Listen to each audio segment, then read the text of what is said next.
మన Indian rupee first time in the history 92 rupees mark ని దాటిపోయింది. ఈ రోజు ఆయిల్ రేట్స్ మన కరెన్సీని దెబ్బ కొడుతున్నాయి. ఏంటి షాక్ అయ్యారా? ఇప్పుడు 83, 84 దగ్గర ఉండే రూపీ సడన్ గా 92.3 కి ఎలా వెళ్ళింది?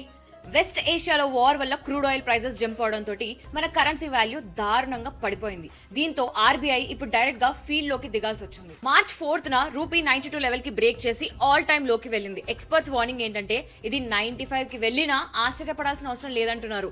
సో ఆర్బీఐ రూపీ ఇంకా పడిపోకుండా ఆర్బీఐ డాలర్స్ ని సెల్ చేస్తూ సిచ్యువేషన్ ని కంట్రోల్ చేస్తూ యాక్షన్ తీసుకుంటుంది. దీని వల్ల ఈ రోజు మార్నింగ్ కొంచెం రికవర్ అయ్యి 91.60 దగ్గర ట్రేడ్ అవుతోంది.